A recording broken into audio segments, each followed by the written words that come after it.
Bueno, a ver, ayer hubo anuncios de la presidenta referidos a la asignación universal por hijo. Por un lado un incremento y por el otro lado el anuncio de que va a haber una actualización semestral que va a ser igual que el de las jubilaciones y pensiones. Es decir, se va a calcular teniendo en cuenta el aumento de la recaudación impositiva y el aumento del promedio salarial. El que dé más alto, ese se usa para actualizar. El del último semestre. En septiembre que viene va a ser el primer aumento. Y no solo para la asignación universal por hijo. También se va a actualizar así el salario familiar, que es el mismo concepto. La asignación universal es el salario familiar para la persona o que está en negro o que no tiene empleo. Vamos a ver los primeros datos. Mirá, a ver.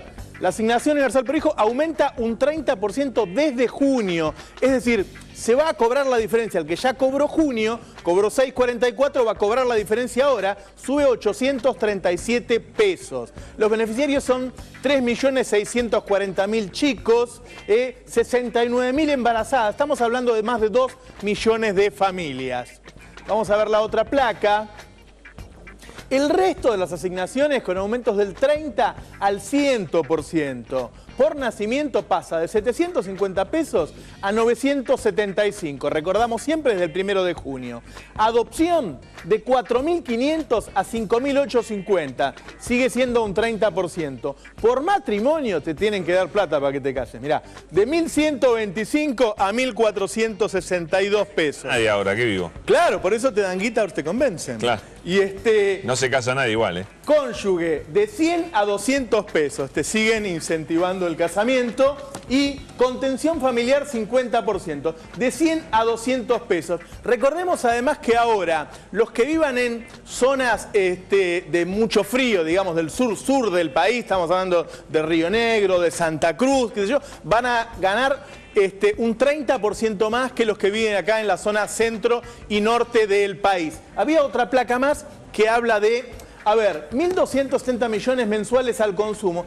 Acá lo que se trata de mirar es que tiene dos propósitos el tema de la asignación universal por hijo. Uno, que no haya una desigualdad, una injusticia entre el hijo del tipo que tiene un laburo en blanco y el que tiene un trabajo en negro o del que en ese momento el padre no tiene trabajo. El otro es incentivar el mercado, es buscar que si somos 40 millones haya 40 millones de consumidores. Lo que se muestra acá es decir, mira, esta plata la mayor parte va al consumo. 1.270 millones de pesos mensuales, eso te da aproximadamente 15.000 millones por año y la asignación universal es de 24.000, es decir, la mayor parte va al consumo. Pero habló Diego Bocio sobre el tema, vamos a verlo, dale.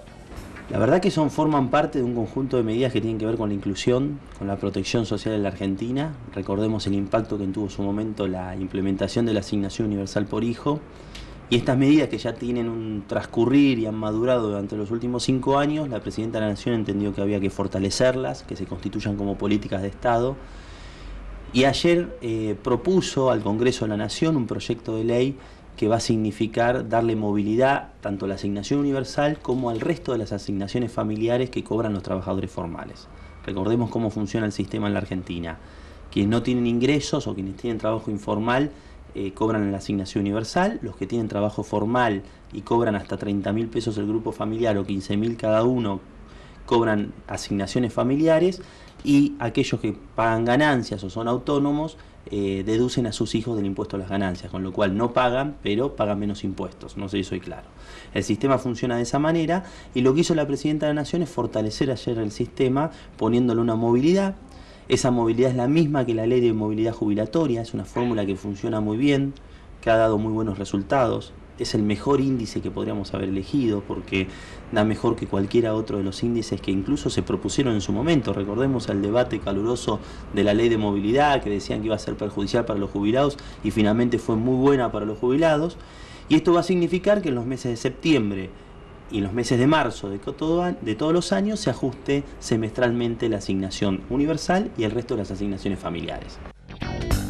Bueno, en principio te diría que este año el aumento va a ser superior al de los años anteriores en la asignación universal por hijo, porque tenés el 30% de aumento hoy y ya en septiembre tenés otro aumento que yo estimo que va a andar en el 15% adicional. Y tiene que ver con dos cosas el anuncio de ayer. Uno, bueno, la política de siempre, yo te diría, el modelo económico comienza por el consumo, ¿sí? Tratar de fortalecer el mercado interno y que eso después derive en una mayor inversión, porque el empresario dice, bueno, si tengo el consumo, entonces invierto. Ese es el proyecto del gobierno siempre. Por el otro es, a ver, bueno, yo me voy, espero que con esto, entonces me aseguro que si viene otro gobierno, no te va a congelar, porque muchos decían, bueno, yo lo voy a mantener, pero por ahí lo congelás. Digo, pasó con las jubilaciones, estuvieron congeladas 15 años en Argentina, ¿lo recuerdan? Todo el menemismo, todo el gobierno de la Rúa, siempre estuvieron congeladas. Bueno, ahora hay una obligación, lo van a votar todos, es muy difícil después desandar ese camino. Me parece que se busca fortalecer el mercado, pero por otra parte decir, bueno,